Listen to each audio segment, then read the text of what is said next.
오늘 증거할 말씀은 마태복음 19장 23절부터 26절 말씀입니다. 예수께서 제자들에게 이르시되 내가 진실로 너희에게 이르노니 부자는 천국에 들어가기가 어려우니라. 다시 너희에게 말하노니 약대가 바늘기로 들어가는 것이 부자가 하나님의 나라에 들어가는 것보다 쉬우니라 하신대. 제자들이 듣고 심히 놀라 가로되 그런즉 누가 구원을 얻을 수 있으리까? 예수께서 저희를 보시며 가라사대 사람으로 할 수 없으되 하나님으로서는 다 할 수 있느니라. 아멘. 전 시간에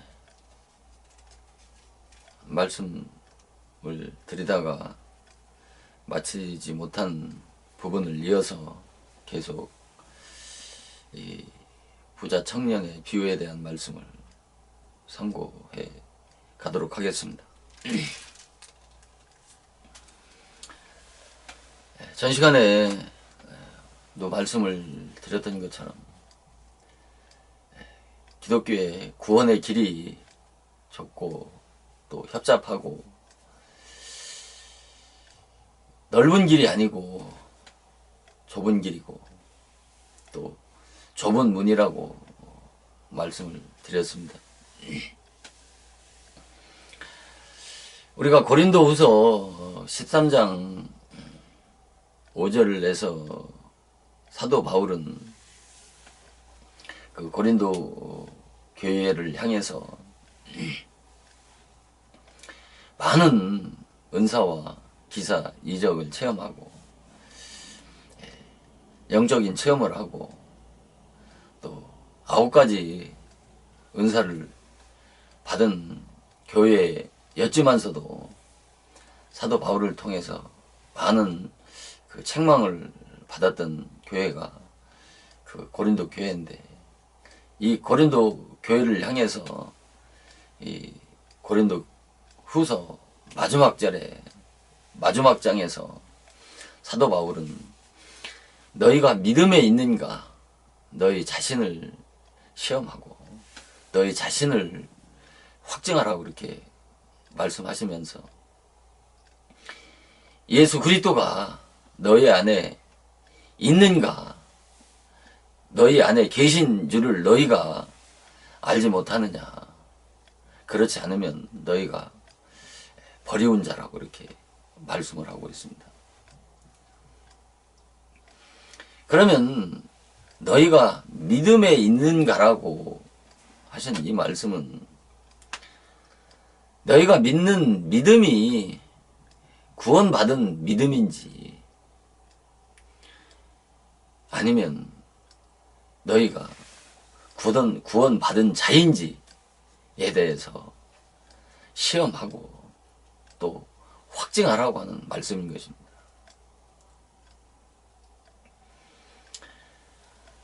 아니, 믿음이라고 하는 것이 분명히 성경은 하나로 일관되게 말씀하는 것이 아니고 바로 율법의 믿음도 있고 복음을 믿는 믿음도 있다고 말씀하시는 겁니다. 우리가 믿음이라고 하는 것은 표면적으로 보면은 아주 단순한 것이지만 그러나 내용적인 면으로 보면 기독교의 믿음은 아주 깊고 또 깊은 것이 기독교의 믿음인 것입니다. 우리가 아브라함이 두 아내가 있지 않습니까? 하나는 하갈이고 하나는 사라지 않습니까? 이 하갈을 통해서 바로 이스마엘을 낳고 사라를 통해서 이삭을 낳았는데 이 두 여자는 아브라함은 열국의 아버지이기 때문에 하나님을 상징하는 것이고, 그래서 하나님의 교회가 아브라함의 가정에 두 여자가 존재하는 것처럼 하나님의 교회가 두 종류의 교회로 분명하게 갈라진다는 것이죠.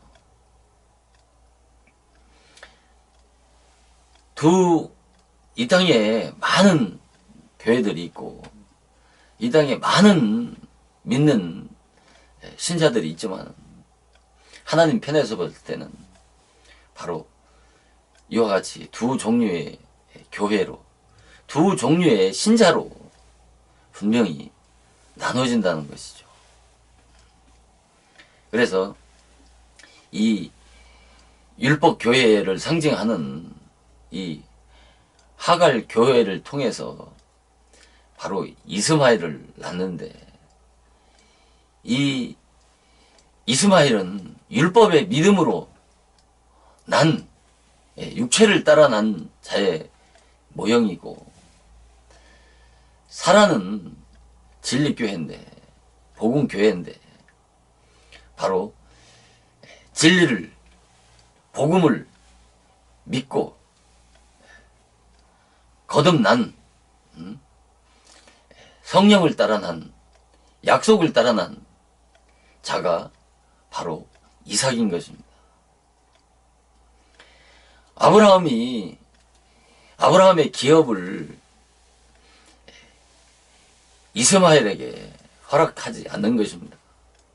반드시 사라에게서 난 이삭에게 아브라함에게 상속을 하는 것이지, 이삭에게, 아니,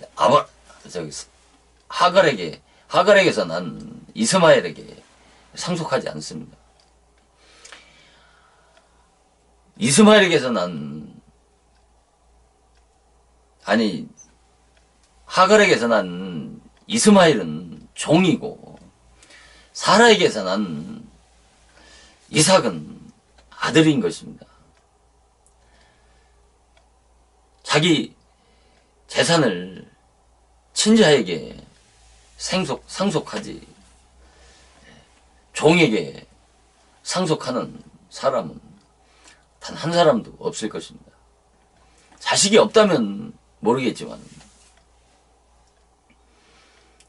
이처럼 우리가 믿음도 어떤 믿음을 가지느냐. 율법의 믿음은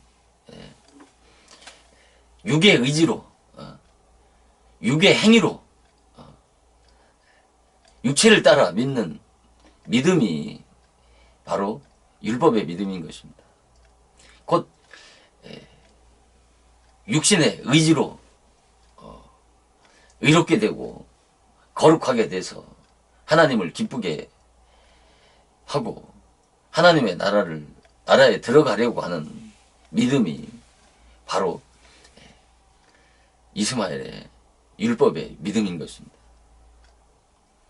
그러나 예수 믿으면 영생을 주신다고 하는 그 진리의 약속을 믿음으로 중생한 믿음이 바로 이삭의 믿음인 것입니다. 그래서 사도 바울은 여기서 고린도후서 13장 5절에서 너희가 믿음에 있는가, 구원받은 자인가, 구원받은 믿음인가에 대해서 분명히 테스트하고 검증하고 증명하라고 하는 것입니다. 이 확증하라고 하는 단어가 바로 도키마저입니다. 이 도키마저는 검증하다, 증명하다라고 하는 뜻인데, 이 법률적인 용어인 것입니다. 그러니까 범죄한 검사가 범죄한 죄인을 그 죄를 증명하는 것처럼 변호사가 자기 그 변호사에게 의뢰한 그 의뢰인의 죄를 무죄라고 증명하는 것처럼 그렇게 고린도 교회를 향해서 너희들의 구원을 증명하고 또 증거하라고 하는 말씀을 너희가 믿음에 있는가 너희 자신을 시험하고 너희 자신을 확증하라고 이렇게 말씀하는 것입니다. 이 확증하라고 하는 이 시제가 바로 무엇이냐면 현재, 능동, 명령인 것입니다. 내가 지금 말씀을 듣고 있는 지금 현재, 말씀을 듣고 있는 지금 현재 말씀을 듣고 있는 지금 능동, 내 자신 스스로가 검증하고 구원받은 믿음인지 구원받은 자인지 확실하게 검증하고 증명하라고 하는 것이 하나님의 명령인 것입니다. 권면이 아닌 것입니다. 반드시 하나님이 하라는 그런 엄연한 명령인 것입니다. 이런 차원에서 봤을 때 기독교의 구원이라고 하는 것이 얼마나 어려운 길인가를 이런 말씀을 통해서 증명되어지는 것이 아니겠습니까? 그래서 여기 본문에 마태복음 19장 그 16절에서 어떤 사람이 주께 와서 가로되 선생님이여 내가 무슨 선한 일을 하여야 영생을 얻으리까 이렇게 말씀하시잖아요. 그러니까 예수님께서 뭐라고 말씀하십니까? 어찌해서 선한 일을 내게 묻느냐. 선한 이는 오직 한 분이시니라. 내가 생명에 들어가려면 계명들을 지키라. 이렇게 말씀을 하셨는데 여기에 16절에서 어떤 사람이 주께 와서 가로되 선생님이여 내가 무슨 선한 일을 하여 영생을 얻으리까라고 하는 이 어떤이라고 하는 단어 앞에 이드라고 하는 단어가 이 한글 성경에는 빠져 있습니다. 이 이드라고 하는 단어는 바로 중요한 사건이나 중대한 진리를 선포할 때 말씀하시는 단어가 이 이드라고 하는 단어인 것입니다.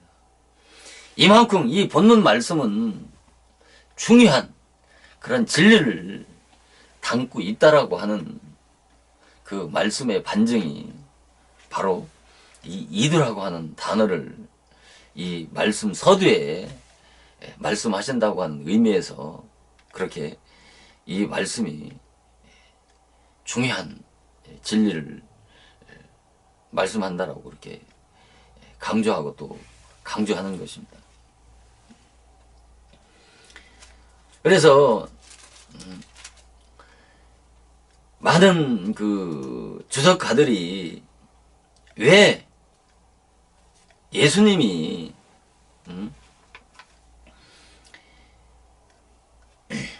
영생을 묻는 이 부자 청년에게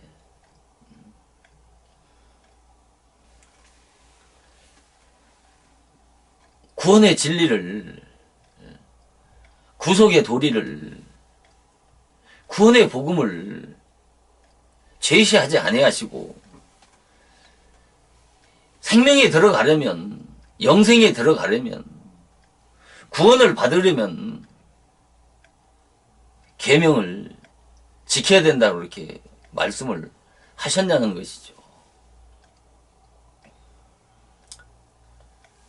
이 말씀을 왜 우리가 계명을 지키라고 하는 것은 계명을 그러니까 18절에 보면은 가로되 어느 계명입니까? 예수께서 가라사대 살인하지 말라, 간음하지 말라, 도둑질하지 말라, 거짓 증거하지 말라. 내 부모를 공경하라. 내 옷을 내 몸과 같이 사랑하라고 하는 하나님에 대한 계명을 말씀하신 것이 아니고 사람에 대한 계명을 말씀하셨는데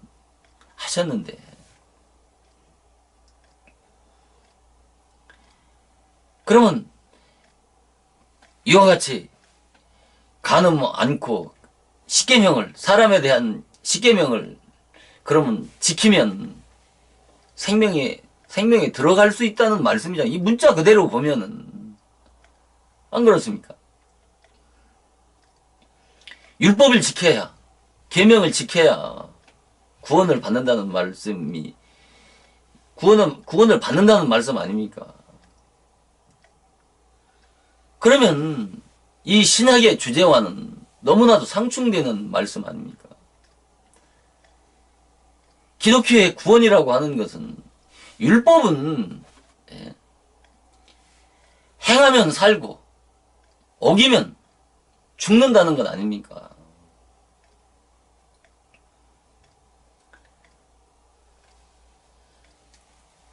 율법을 어기면 저주받는다라고 하는 것이 바로 구약의 율법의 말씀 아닙니까? 행하면 살고 어기면 죽는다고 하는 조건부 행위 언약이 바로 율법이고 행하면 살고 어기면 죽는다라고 하는 그 조건부 계약이 바로 신의 산의 언약인 율법인 것입니다.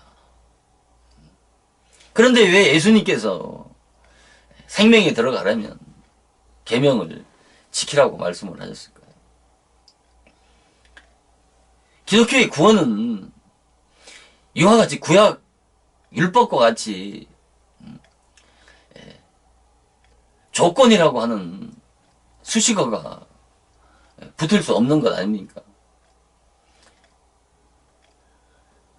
율법에 자랑할 만한 공로나 공적으로 구원을 받는 것이 아니고 오직 하나님의 십자가의 공로로 희생으로 예수 그리스도의 피로 은혜로 믿음으로 구원을 받는 것이 기독교의 구원이지 않습니까? 신학에서도 다른 복음을 전하는 자들은 다른 복음이 뭡니까? 율법 아닙니까? 다른 복음을 전하는 자들은 저주를 받을 것이고 율법의 행위에 속한 자들은 다 저주 아래 있다라고 이렇게 말씀하시지 않습니까? 이런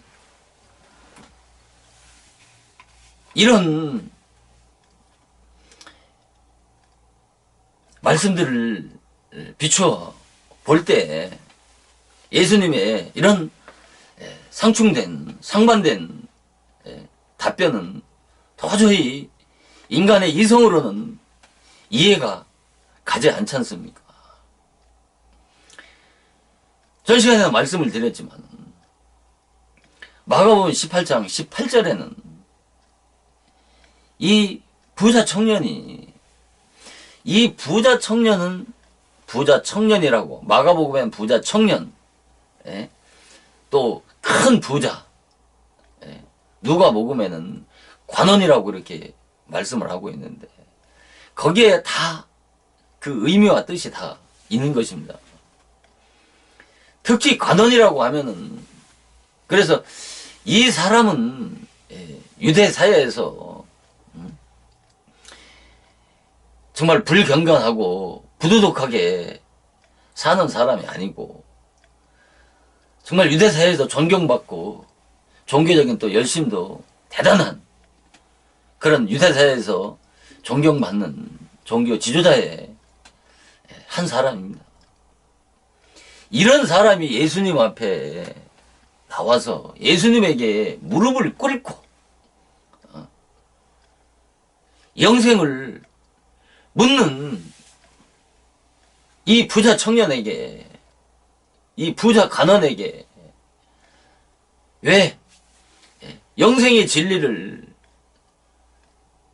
구속의 도리를, 구원의 진리를 말씀하시지 않았냐는 것이죠.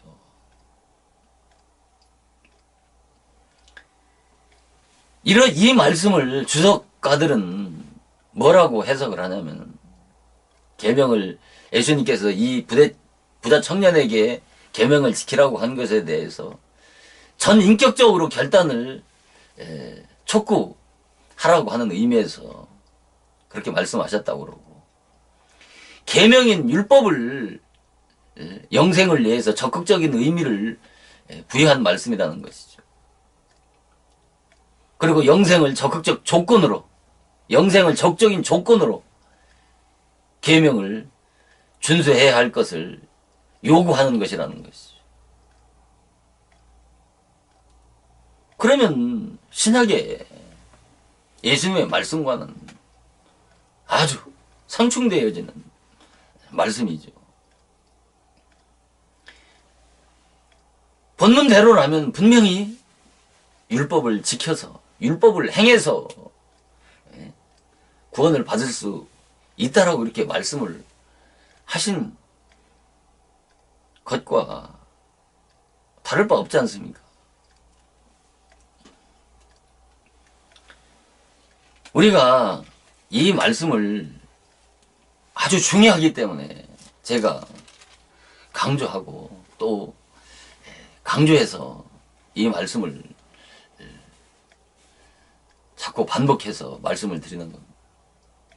제가 이 율법과 복음을 깨닫는데 결정적인 말씀이 되어졌던 말씀이 바로 이 부자 청년의 비유의 말씀이고, 누가복음의 19장에 선한 사마리아인의 비유의 이 사건을 통해서 제가 율법과 복음에 대한 진리를 깨닫는데 결정적인 말씀이 되어졌던 말씀이 바로 이 본문 말씀인 것입니다. 그러면 우리가 전 시간에도 말씀을 드렸던 것처럼 이 말씀이 그렇게 쉽게 이해되어질 수 있는 말씀이 아닙니다. 율법이라고 하는 이 율법의 개념이 정립이 되지 않으면은 이해하기가 너무나도 어려운 것입니다. 율법을 모르면 이런 말씀들이, 이 말씀은 율법에 대한 개념이 없으면, 율법을 모르면 이 말씀은 죽어도 해도 풀어지질 않아요. 율법을 모르면. 이만큼 중요한 말씀인 것입니다. 성경 어느 사건을 보더라도 율법을 모르면 부분적으로밖에 풀어질 수밖에 없어요. 부분적으로밖에. 여기 19장에서 이 부자 청년의 비유에 대해서 여기에 복음이라고 하는 말이 단 한마디가 나옵니까? 복음의 메시지가 안 나오잖아요.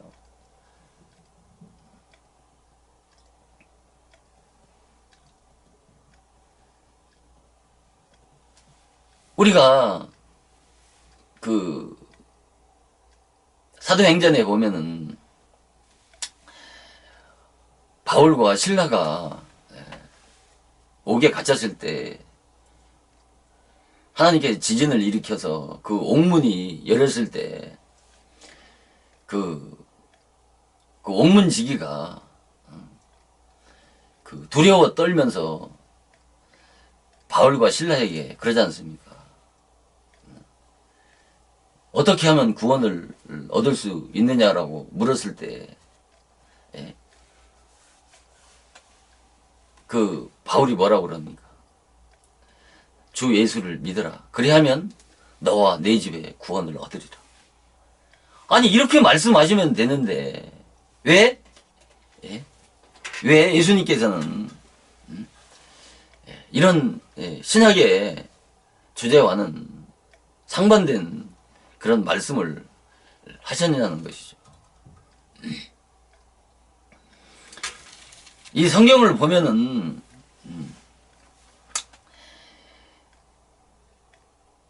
그 죄인의 대명사인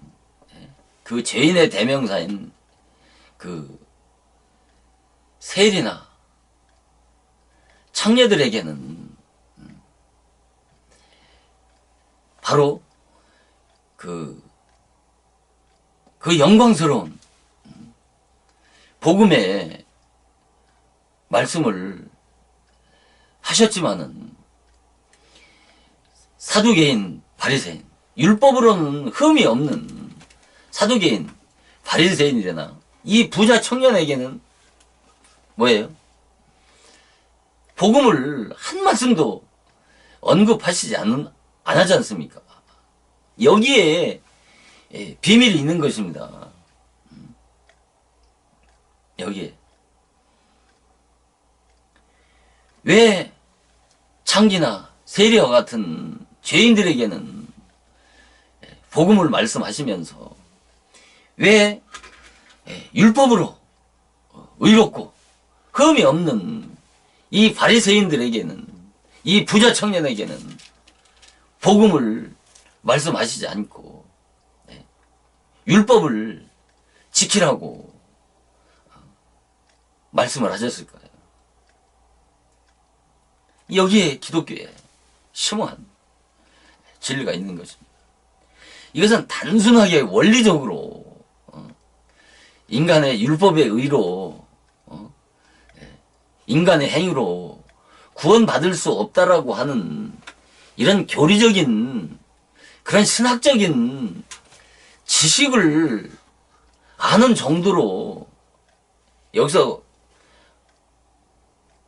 맞출 수 없는 그런 진리를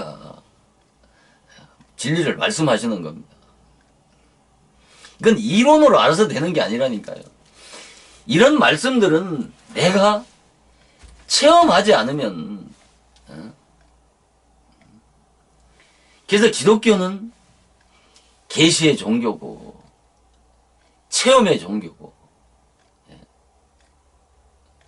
그런 것이 바로 그런 이유인 거예요. 체험을 해야 되니까 체험.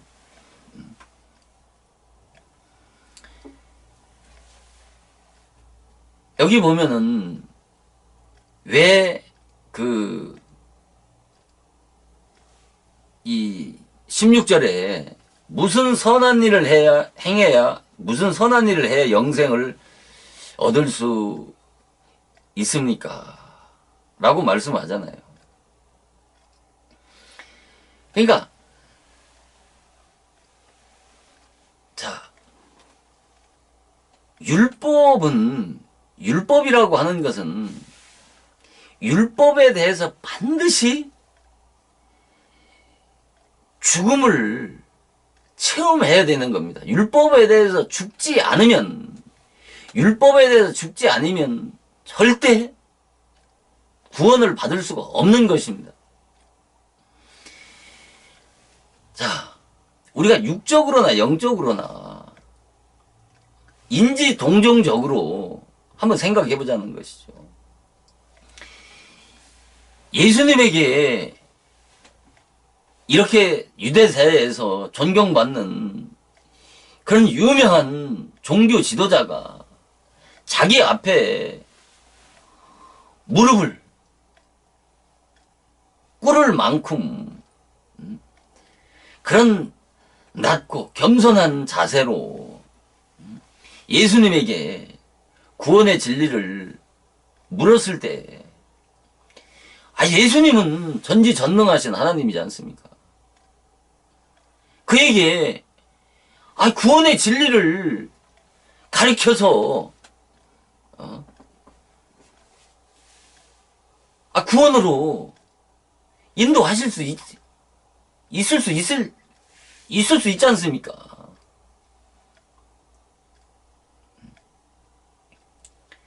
그런데 기독교의 구원이라고 하는 것은 만약에 예를 들어서 모든 그리스도인들을 믿는 사람들, 예수 앞에 나와 있는 사람들을 모든 죄를 사했다라고 하는 그런 선포를 하시면 구원이라고 하는 문제가 해결되어질 수 있다라면은, 그렇게 하면 되지 않습니까? 너도 믿고, 너도 믿고, 믿으라는 거예요. 그렇게 해서 믿을 수 있는 것이라면은. 기독교의 구원이라고 하는 것은 그렇게 해서 믿을 수 있는 것이 아니라니까요.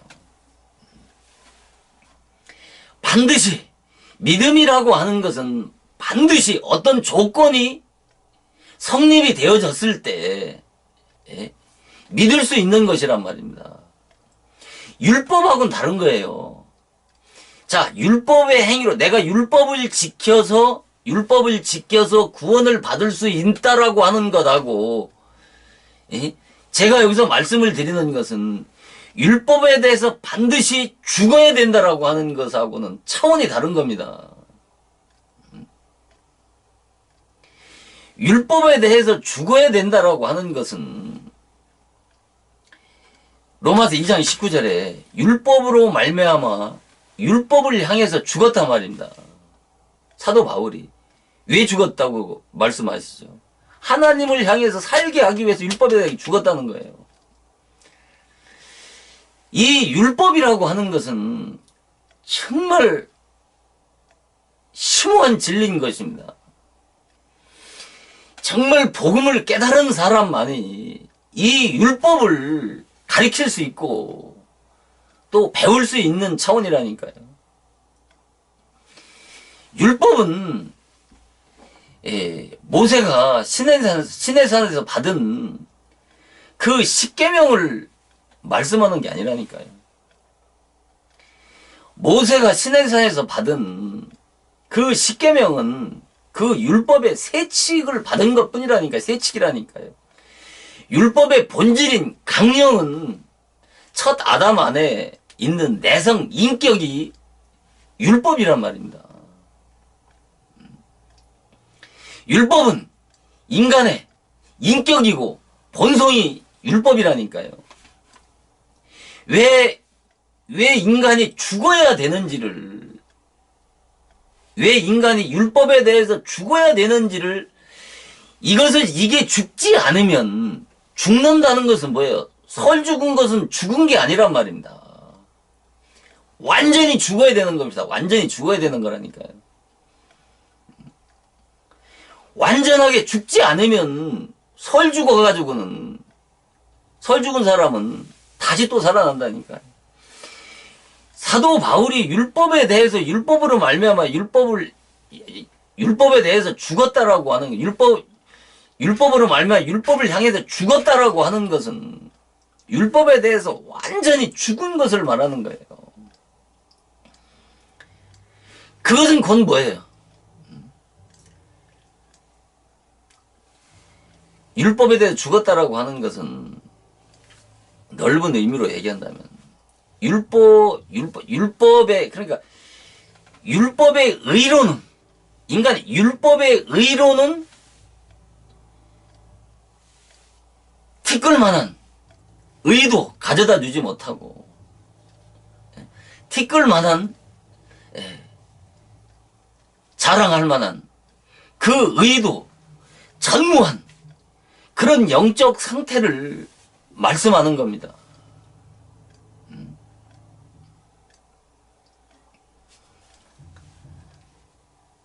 우리가 옛사람이 죽어야 된다, 자아가 죽어야 된다, 강단에서 수도 없이 지도자들이 외치는 소리가 그거지 않습니까? 죽어야 산다. 죽어야 산다. 사람은 살고자 하는 삶이 아니라 죽고자 하는 삶이다. 자, 보세요.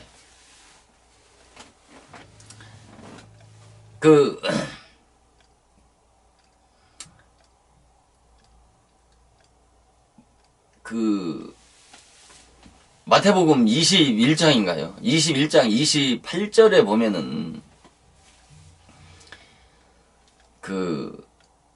두 아들의 비유가 나오지 않습니까? 거기에서 보면은 뭐라고 말씀하시냐면은 창기와 세리가 먼저 하나님의 나라에 들어간다고 그렇게 말씀을 합니다. 바리새인들과 사두개인들은 하나님의 나라에 들어갈 수 없다라고 그렇게 말씀하면서 보시겠습니다. 마태복음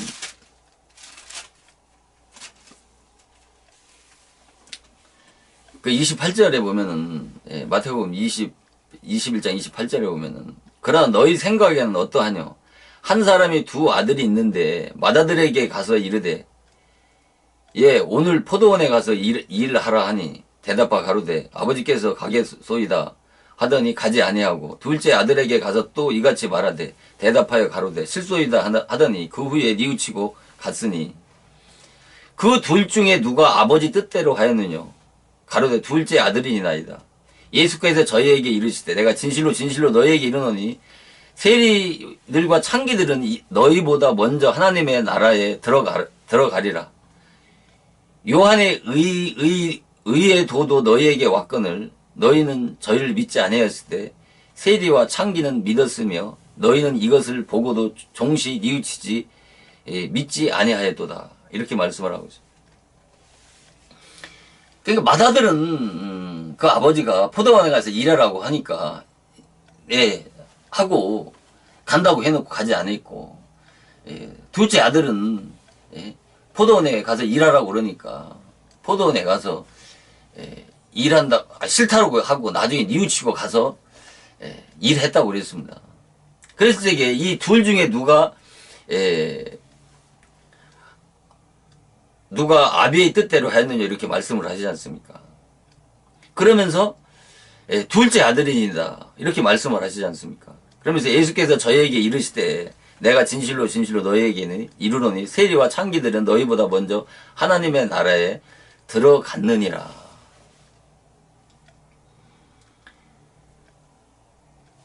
그러니까 여기서 이 말씀을 하시고 나서 갑자기 왜 창기와 세리가 나오냐 말입니다.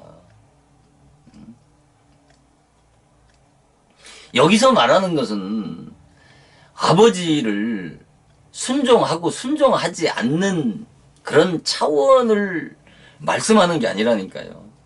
여기서 32절에서 보면은 요한의 의의 도로 너희에게 왔거늘 너희는 저희를 믿지 아니하였을 때 세리와 창기는 믿었으며 너희는 이것을 보고도 종시 믿지 않았단 말이에요.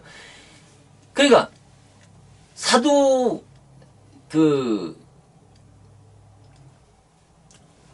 사두개인 바리새인들은 믿질 않았단 말이에요.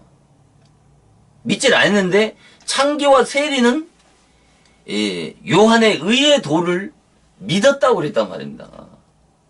이게 무슨 말일까요? 아니 세례 요한은 율법의 선지자요. 구약의 마지막 종이지 않습니까? 율법의 종이잖아요. 그러니까 왜 창기와 세리는 이 세례 요한의 율법의 의를 믿었는데 너희들은 믿지 않았다는 거예요. 이 말은 뭡니까? 그러니까 이 세례 요한의 율법의 의를 믿었다라고 하는 것은 이들이 창기와 세리는 율법을 통해서 자기들이 죄를 깨닫고 회개해서 창기와 세리만도 못한 죄인이라고 하는 것을 깨달았기 때문에 이들이 복음으로 거듭나서 하나님의 나라에 들어갈 수 있다라고 하는 말씀을 지금 여기서 창기와 세리를 도입해서 세례 요한의 율법의 의의 도를 비유해서 말씀하시는 겁니다. 이런 말씀이 율법의 개념이 정립되지 않으면 죽어다 캐도 이해할 수 없는 아주 난해한 구절들이고 말씀드린 것입니다.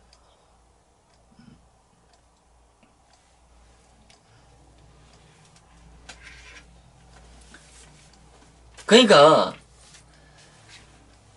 이 율법이라고 하는 것은, 그러니까 이 부자 청년에게 왜 계명을 지키라고 하신 것은, 하나님은, 예수님은 이 부자 청년이 그 영적 상태를 잘 아셨을까요? 모르셨을까요? 바리새인들과 같이 그들은 율법주의자들이었음에도 불구하고 그들은 그 율법을 통해서 그 율법에 겉껍데기만 지키려고 했을 뿐이지, 그 율법을 통해서 창기와 세리들과 같이 자기들이 죄인의 대명사인 창기와 세리만도 못한 죄인이라고 하는 것을, 어떤 죄인이라고 하는 것을 깨닫지 못했을 때는, 못하면 그들은 결단코 천국에 들어갈 수 없다는 거예요. 그러니까 창기와 세리와 같이 세리만도 못한 죄인이라고 깨달은 자들이 하나님의 나라에 들어갈 수 있다고 하신 말씀과 같이, 이 부자 청년에게 내가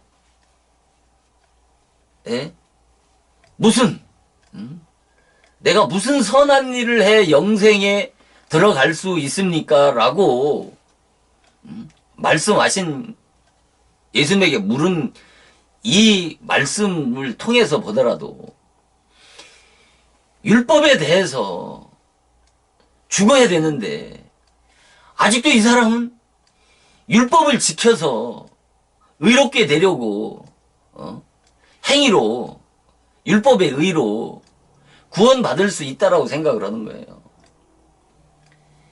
그러면 어디까지? 사도 바울과 같이 율법에 대해서, 율법으로 말미암아 율법을 향해서 죽어야 된다니까요. 죽지 않고는 절대 구원을 받을 수가 없단 말이에요. 그러면 어떻게 죽느냐 말이에요. 죽는 것은. 율법에 대해 죽었다라고 하는 것은, 율법에 대해 죽었다라고 하는 것은 무슨 육신의 생명이 죽었다는 말이 아니고 영적인 죽음을 말씀하시는데, 율법의 의로는, 율법의 행위로는, 율법의 공로로는 티끌 만한 의도 가져다 줄 수 없는 이 율법의 한계를 깨닫고, 율법의 결국은 율법적인 노력과 율법적인 심승과 열심, 이런 율법의 행위와 노력이 다 헛되다는 것을 깨닫고, 율법의 결국은, 율법신앙의 결국은 죽음이라고 하는 것을 깨달았을 때, 이 죽음을 깨달은 자를 복음으로 다시 살리는 것이 기독교의 구원인 것입니다. 이 차원으로 오늘날 기독교의 구원을 한번, 이런 말씀의 차원으로 기독교의 구원을 한번 생각해 보라니까요. 과연 구원을 받은 사람이 몇 명이나 될까요? 이런 말씀을 들으면서도 기독교의 구원이 쉬운 길이고 넓은 길이라고 생각할 수 있느냐 말이에요.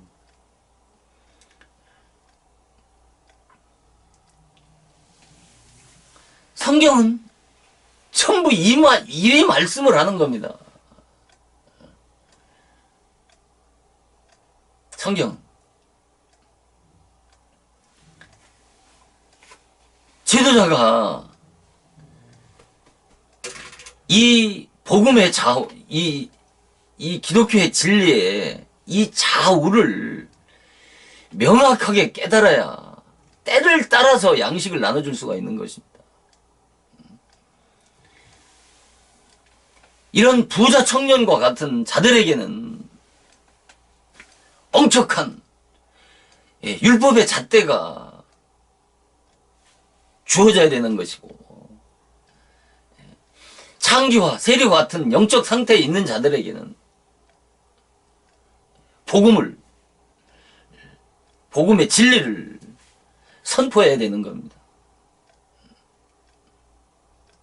그래서 때를 따라 양식을 나눠주는 자가 복 있다고 그렇게 말씀하는 겁니다.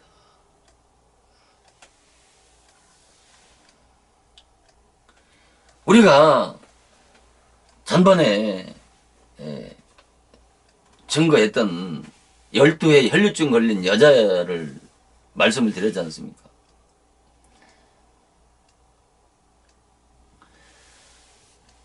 그 12회 혈류증 걸린 자가 그 의사를 통해서 많은 괴로움을 받고 모든 재산을 허비하고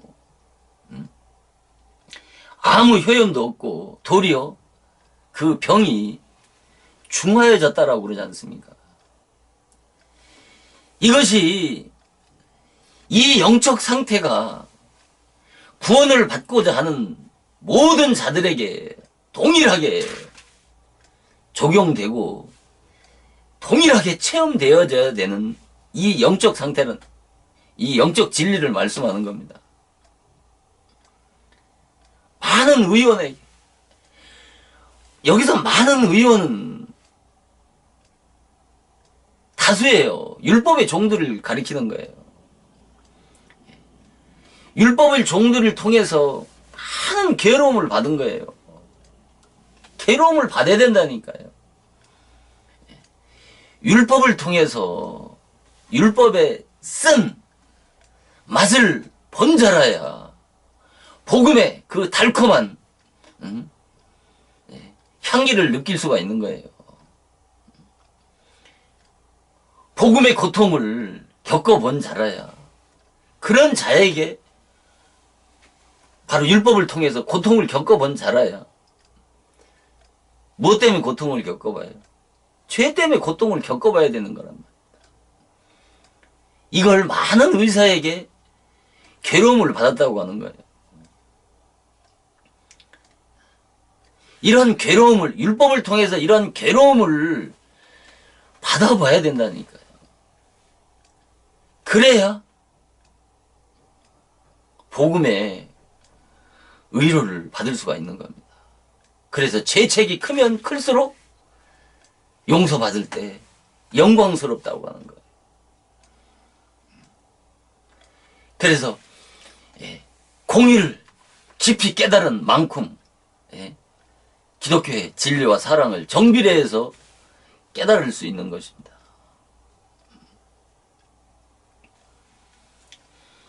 있는 것을 다 허비했다라고 했어요. 내가 그 죄를 이겨보려고 그 죄와 뒤터지게 싸우는 그 율법적인 행위와 노력을 다 소비해버려야 된다니까요. 내가 그걸 포기해버려야 된다니까요. 무슨 병을 고치기 위해서 병을 고치려고 내 재산을 잃어버린 것을 말씀하는 게 아니란 말입니다. 그건 진리도 아니라니까요.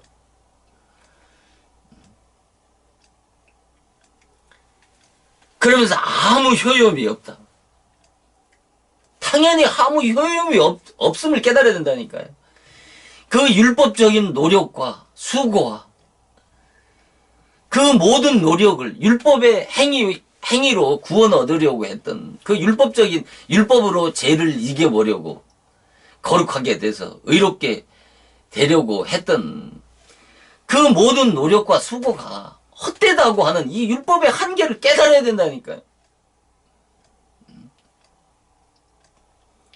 깨닫게 되면 어떻게 할까요? 여기 혈류증 같이 오히려 병이 더 중화해졌다. 거듭나지 못한 인간은 죄와 피터지게 싸우면 싸울수록 죄가 점점 더 많아지는 거예요. 그래서 로마서 5장 20절에 율법이 죄를 많게 한다라는 말이 이 말을 두고 하는 말씀인 거죠.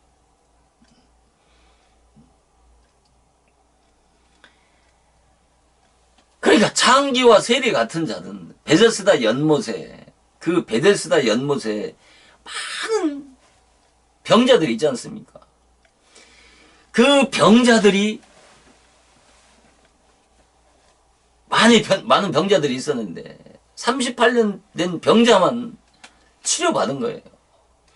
그 38년 병자가 바로 영적으로 창기와 세리고, 아직도 내가 그 베데스다 연못은 율법 교회를 상징하는 거예요.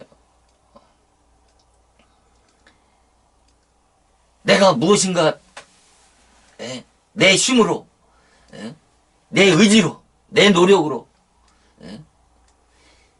이 영적인 질병인 이 죄의 문제를 해결해 볼 수 있다라고 하는 조그만한 희망이라도, 티끌만한 희망이라도 가지고 있는 자에게는, 그에게는 구원이라고 하는 그 영광스러운 은혜가 아니고, 그건 빛이고, 그것은 뇌물밖에 되지 않는 겁니다. 그래서 누가는 죄를 빛이라고, 채무라고 비유해서 말씀한 겁니다. 죄가 빛이에요, 빛.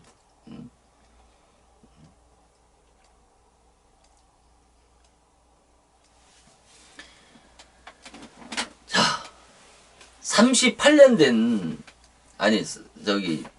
그 사마리아 여인을 보세요. 그 사마리아 여인에 대한 사장에 무궁무진한 진리가 많습니다. 남편이 6이 있었지 않습니까? 왜 남편이 6이 있으면서 또 현재 6째 남편까지 있으면서도 그거 자기 남편이 아니라고 그렇게 얘기하잖아요. 사도 바울이 왜 율법으로 말미암아 율법을 향해서 죽었다라고 말씀을 하시잖아요.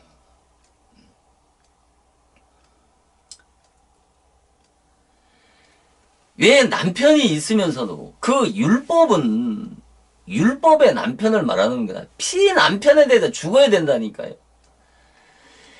그러니까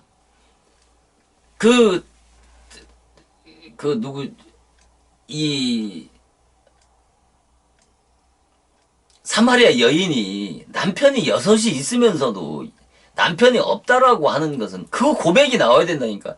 율법의 남편에 대해서, 피남편에 대해서 죽어야 된다니까요. 과부라고 하는 것은, 자, 욥기서 22장 9절에 보면은 과부를 공수로 돌아가게 하며 고아의 팔을 꺾는도다 라는 말씀이잖아요. 고아 얘기가 성경에 얼마나 많이 나옵니까? 이 고아는 율법의 남편이 죽은 자를 바로 뭐예요? 영적으로 과부라고 그러는 거예요. 율법의 남편, 피남편이 죽은 자를 과부라고 하는, 고아는 뭐냐면 바로 이게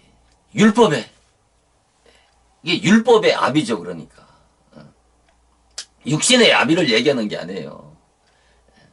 또 이것을 말씀을 드리려면 또 복잡해지니까 이 고아에 대한 것은 나중에 말씀을 드리기로 하고, 아무튼 이 율법에 대해서 죽어야 된다니까. 율법에 대해서 죽어야 된다라고 하는 것은, 자꾸 강조해서 말씀을 드리는 것은 이 말씀이 잘 이해가 되지 않고 어려운 말씀이기 때문에 자꾸 반복해서 말씀을 드리는 겁니다. 이 개념만 정리되면은 성경이 무궁무진한 진리가 예, 보이기 시작한다니까요.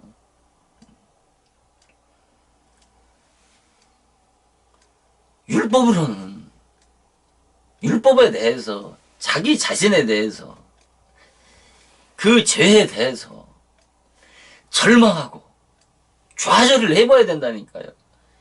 예. 당연히 내가 율법을 지키려고 아무리 애써보고 힘써봤지만은 율법을 지킬 수 있는 것이 아니라 율법 앞에 처절한 실패를 경험해 볼 때 자기 자신에 대해서 율법을 지킬 수가 있는 것이 아니라 율법에 대해서 좌절하고 절망하게 되게 되면 이런 자를 영적으로 죽은 자라고 하는 거예요. 율법에 대해서 죽음을 체험해야 그때서 사는 길을 찾게 된다니까요. 인간은. 내가 죽을 병이 걸려봐야 병원을 찾는 것처럼 의사를 찾는 것처럼 영적으로 똑같다니까요. 왜 기독교가 죽어야 살고 죽어야 부활이 있다라고 하는 것이, 이 부활이라고 하는 것은 어떤 물리적인 부활을 얘기하는 것이 아니라 바로 현재적 중생을 말하는 겁니다. 예수 믿고 거듭나는 현재적인 영적 부활을 말씀하는 겁니다. 바로 물과 성령으로 거듭나는 중생을 부활이라고 하는 것입니다. 이게 영적 부활인 것입니다. 예수 믿고 거듭나는 것. 이게 바로 첫째 부활인 것입니다.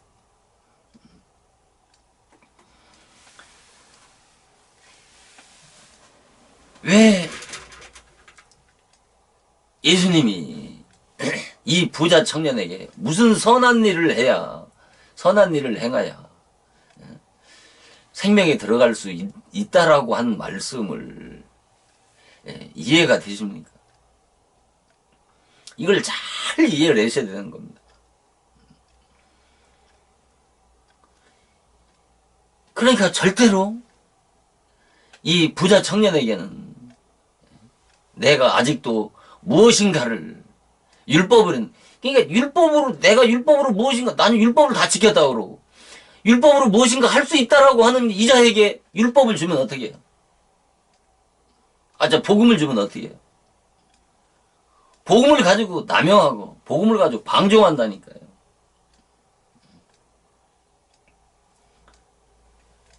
그래서 마태복음 7장 6절에 개 돼지에게 거룩한 것과 진주를 줄 수 없다는 것입니다. 바로 이 거룩한 개 돼지는 회개하지 않은 죄인들을 두고 개 돼지라고 하는 겁니다. 그들에게 거룩한 그것을 주면 어떻게 해요? 발로 밟는다고 그러지 않습니까? 발로 밟고 돌이켜서 찢고 상하게 한다고 그러지 않습니까? 그런 자들에게 복음을 주면 복음을 거룩한 것이 어떻게 해요? 욕되게 하고 하나님의 영광을 다 가리우는 거예요. 복음을 깨달았다고 하면서 죄를 짓고 영광을 부끄러움으로 삼는 자들, 이런 자들을 전부 십자가의 원수로 행하는 자라고 사도 바울이 그렇게 말씀하는 거예요.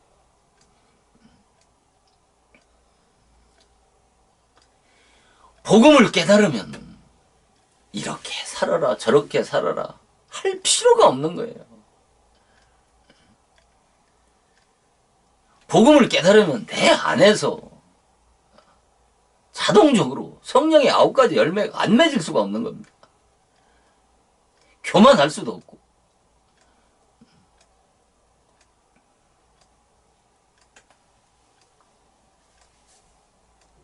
오늘날 기독교가 이 정도로 부패 타락하는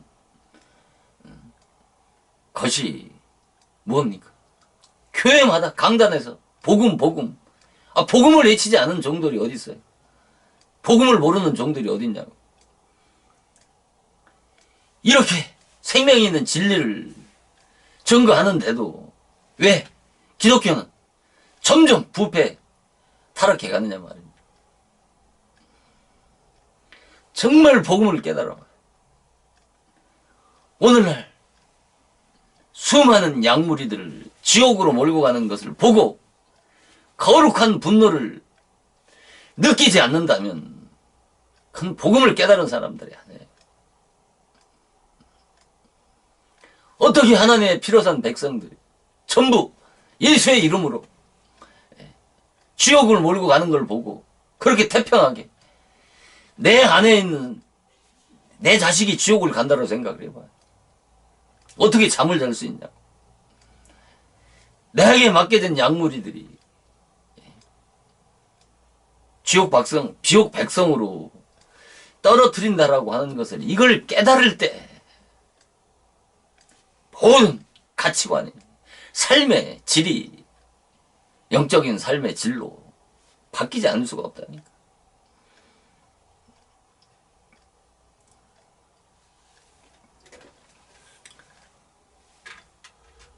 오늘 또 제가 말씀을 전하려고 하는 말씀은 비껴서 말씀을 전했습니다만 다음 시간에 이어서 계속 이 부자 청년의 비유의 말씀을 상고하도록 하겠습니다.